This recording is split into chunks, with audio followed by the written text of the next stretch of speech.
네, 그 정치개혁연합의 집행위원장 하승수 변호사 지금 스튜디오에 직접 나와 있습니다. 어서 오세요. 네, 안녕하십니까. 저희 프로 나오신 거 며칠 안 됐는데, 그죠? 네, 그렇습니다. 그때만 해도 저희가 아니 그 몇 년 동안 특히 하승수 변호사 앞장서 고생해서 연동형 비례제 그나마 뭐 몇 석이라도 좀 부분적으로 만들어 놨더니 이 엉뚱한 사람들이 다 가져간다. 그때 엉뚱한 사람은 누굴 얘기한 거죠? 그때 미래한국당. 그죠? 예, 미래한국당 때문에 미래한국당이 그래도 준연동형 30석 만들어 놓은 게 성과인데 그게 한 21석 70%를 가져가는 그런 상황이라고 말씀드렸었습니다. 그러니까 그걸 막기 위해서는 우리도 민주당과 연합하지 않을 수 없다 뭐 그랬던 거잖아요. 그래서 연합정당을 제안했던 거고요. 네. 그 잘 돼간다고 하지 않았어요? 지난주까지는 잘 돼가고 있었습니다. 그런데 네. 언제부터 무슨 일이 있었던 거예요? 그러니까 지난주에 민주당 당원 총투표로 선거연합정당 참여가 지난주 금요일 날 결정이 됐었습니다. 맞아요. 얼마 되지도 않았습니다. 예. 그래서 이제 그때부터 이제 선거연합정당이 좀 급물살을 타고 이제는 좀 한 곱이 넘겼겠거니 생각을 했고 네. 또 토요일 일요일 날 녹색당도 당원 총투표를 거쳐서 맞아요. 일요일 날까지 해서 이제 참여를 결정했었는데요. 예. 근데 문제는 뭐냐면은 금요일 날 민주당 당원 총투표가 결정된 다음에 협상권의 정권을 위임받았다고 하는 양정철 원장이 등장하면서부터 그 전에 이루어졌던 선거연합정당 관련된 뭐 소통이나 논의들이 다 무시되고 정말 어처구니 없는 방향으로 지금 나가고 그럼 있습니다. 기존의 하승수 집행위원장은 어느 라인하고 소통하셨던 거예요? 기존에는 저희가 여러 분들하고 소통을 했지만 가장 많이 소통한 거는 대표 비서실장인 김성환 의원하고 계속 소통을 했습니다. 이해찬 대표 비서실장과 예, 그러니까 저희는 그게 공식 채널이라고 생각한 거고. 그렇겠죠. 왜냐하면 상식적으로 저희가 2월 28일 날 이해찬 대표 비서실을 통해서 선거연합정당을 제안서를 접수했거든요. 알겠어요. 그래서 이제 대표 비서실장과 계속 얘기를 해왔던 겁니다. 그런데 지난주 금요일부터 양정철 원장이 내가 협상 정권을 위임받았다 하고 나타난 거예요? 네, 그렇습니다. 네. 그래서 어떤 제안을 했어요? 그래서 금요일 날은 그냥 정권을 위임받았다는 이야기만 전화 통화를 하고 끊었고 토요일 날 갑자기 또 전화가 와서 17일까지 그러니까 이번 주 화요일까지 시민을 위하여와 정치개혁연합이 통합을 해야 된다. 통합을 하지 않으면 자기들은 하나를 선택할 수밖에 없다. 이런 식의 이야기를 토요일 날 좀 일방 통보식으로 이야기를 했습니다. 네. 그래서 저희가 이제 통합과 관련돼서는 그전부터 얘기는 있었고, 그리고 저희는 통합 이전에 연합정당 참여할 정당부터 먼저 좀 정리가 돼야 된다는 입장이었고, 또 사실은 솔직히 시민의 위하여 같은 경우는 그게 참여하는 분들의 의사는 그 선의는 존중하지만 정치적으로 좀 친문 친조국이라는 좀 성향으로 평가를 받고 있었고, 언론이나 시민사회에서 그래서 진보적인 정당이나 시민사회에서는 시민을 위하여 를 플랫폼으로 하면은 우리는 참여하기가 좀 어렵다는 얘기까지도 듣고 있었습니다.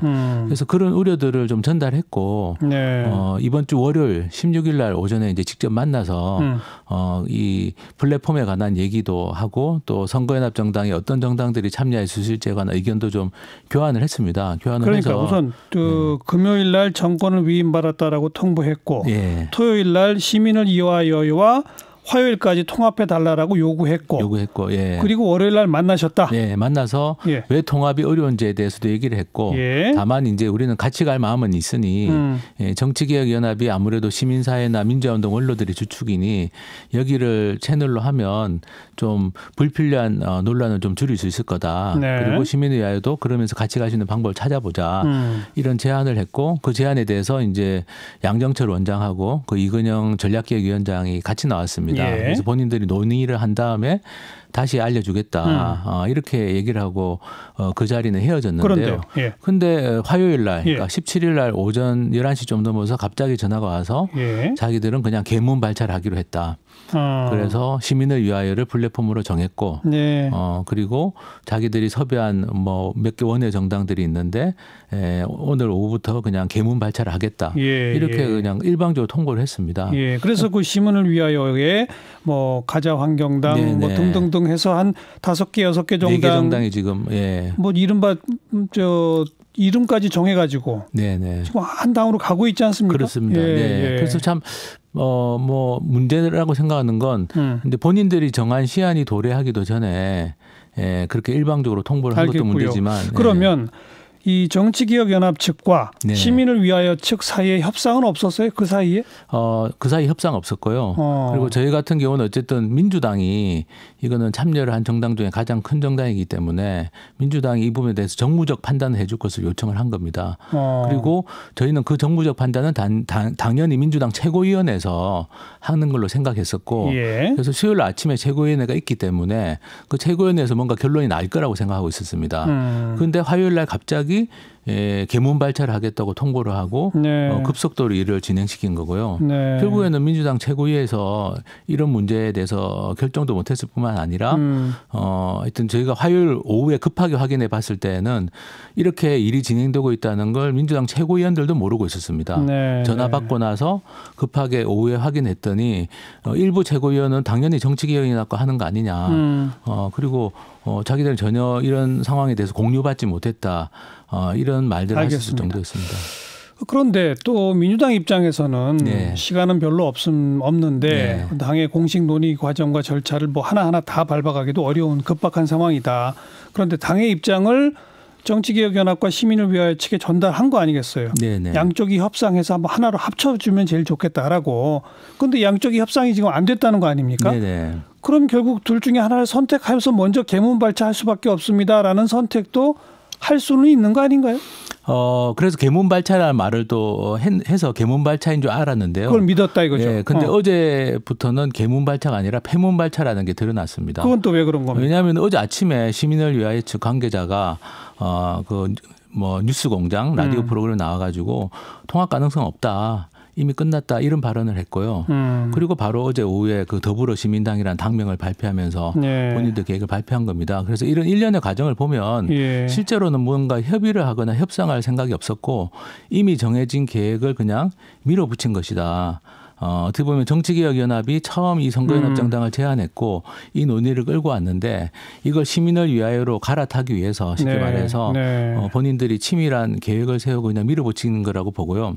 왜 이렇게 보냐면은 지난주부터 정치개혁연합에 대한 마타도어가 굉장히 많이 이루어졌습니다. 대표적인 마타도어가 첫 번째 마타도어가 저희는 처음부터 연합정당이기 때문에 총선 끝나면은 시민사회로 복귀한다. 시민사회 인사들이기 때문에 네. 그렇게 여러 차례 기자회견에서도 이야기하고 했는데 불구하고 정치개혁연합은 총선 후에도 독자 정당으로 갈 거다.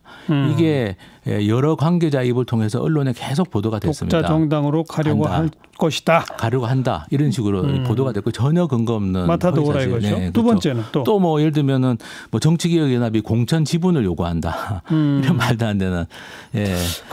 보도된 바에 따르면은 정의당은 몇 석, 녹색당은 몇 석, 미래당은 몇 석.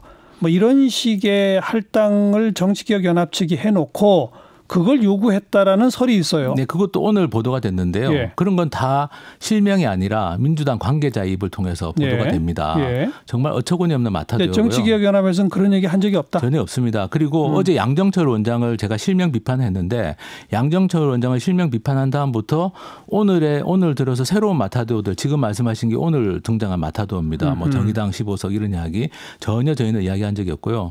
또 오늘 민주당 관계자 입을 빌려서 민중당이 정치개혁연합에 참여했다. 예. 이런 이야기가 또 나왔습니다. 예. 언론에 보도가 됐습니다. 그런데 전혀 사실 무근입니다. 저희는 시도당 창당할 때 전부 시민사회 중심으로 했습니다. 예. 민중당은 전혀 관여된 바가 없는데 예. 이렇게 말도 안 되는 마타도어들이 실명도 아니라 민주당 관계자, 민주당의 한 의원 이런 식으로 오늘도 계속 보도가 되고 있습니다. 혹시 하승수 집행위원장이 아닌 정치개혁연합 측의 다른 인사가 그런 주장들이나 요구를 했던 건 없습니까? 저희 내부적으로 다 확인했고요. 전혀 없어요? 전혀 없고 이런 근거 없는 마타도어들이 지난주부터 집중적으로 이루어집니다. 네. 저는 이것이 민주당의 이 시민을 위하여라는 플랫폼을 선택하기 위한 저는 기획이라고 생각하고요.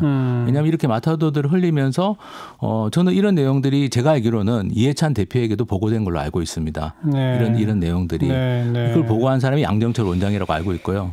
그럼 결국 민주당이 조직적 의도를 가지고 네. 정치개혁연합 측으로부터 받은 제안이지만 네. 시민을 위하여 및 기타 등등의 정당과 함께 하려고 처음부터 움직였다. 저는 그렇게 보고 있고요. 지난주부터 그게 감제되고 있습니다. 그런 전략을 세운 이유는 뭐라고 생각하시는 거예요? 저는 이 민주당 핵심 일부가 직접 들은 이야기입니다. 양정철 원장이 당연히 포함되어 있을 걸로 보고요. 시민을 위하여가 민주당의 일부가 기획한 프로그램이다. 창당 계획이라는 겁니다. 제가 직접 들은 겁니다. 복수의 민주당 관계자로부터 들은 이야기입니다.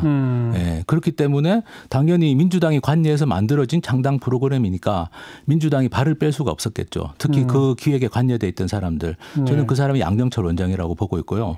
본인이 기획해서 만든 정당이다 보니 어떻게든 이 정당을 플랫폼으로 만들어야 될 거 아니겠습니까? 그런데 정치개혁연합이라고 하는 만만찮은 민주화운동 원로와 시민사회 인사들이 참여한 연합정당 제안 주체가 나타난 거죠. 누가 봐도 이 주체가 더 신뢰도가 있고 사실은 객관성이 있습니다. 그럼 이 주체가 아니라 시민을 위하여로 이걸 옮겨 타려면 어떻게 해야 되겠습니까? 정치개혁연합을 마타도하고 여기에 신뢰도를 떨어뜨리는 수밖에 없죠. 그래서 지난주부터 계속 저희 정치개혁연합의 대표님들이 무슨 문제가 있다라든지 뭐 사심이 있다든지 쉽게 말해서 정치개혁연합이 독자정당으로 가려고 한다. 공천 지분을 요구한다. 여기에 뭐 민중당 당원들이 참여했다. 이런 말도 안 되는 마타도들이 지난주부터 집중적으로 흘러다닌 겁니다. 언론과 이 정치권 주변에서. 그리고 저는 그게 이해찬 대표에게도 보고됐을 거라고 보고요. 그리고 그것을 바탕으로 어쨌든 시민을 위하여라는 플랫폼이 선택이 된 거다. 그리고 그 과정에서 그러니까 민주당이라는 공적인 정당의 의사결정 구조가 완전히 왜곡됐다. 이런 비선 실세라고 부를 수 있는 그룹에 의해서 저는 그렇게 보고 있습니다. 그런데 또 한편 노선상에 있어서 그 윤호중 사무총장도 그런 발언을 한 바가 있습니다마는 민중당의 비례대표 후보들 가운데는 예를 들면 주한 미대사관 담을 뛰어넘어서 시위하다가 지금 잡혀다가 풀려난 그런 후보도 있단 말이죠. 그리고 상당히 민감한 이슈인 성소수자 문제 같은 것을 총선에 민주당의 비례연합 전체 연합정당으로 전면에 내걸기가 좀 부담스럽다. 이런 어떤 고려 같은 것도 있을 수 있지 않을까요? 근데 그런 이야기 자체가 된 적이 없습니다. 그런 협의를 하기 전 단계에서 플랫폼을 선택한 겁니다. 예를 들어서 뭐 민중당이 참여할지 말지에 대해서 정치개혁연합과 민주당이 공식적으로 협의를 하기 전 단계에서 이런 것들이 이루어진 거고요. 그러니까 이런 지금 나오는 이야기들은 전부 다 핑계거리에 불과합니다. 그리고 뭐 시민을 위하여는 창당을 했는데 정치개혁연합은 창당이 안 됐다. 그것도 허위 사실인 것이 저희가 이번 주에 시도당 등록 거의 마쳤고 중앙당 등록증만 받으면 됩니다. 그러니까 며칠의 차이는 있을지 몰라도 결국에는 창당한다는 거는 다름이 없는데 뭐 그런 이야기도 또 흘러나올 정도로 그러니까 뭐 사실이 아닌 허위 사실들이 너무 많이 유포가 됐고요. 알겠습니다.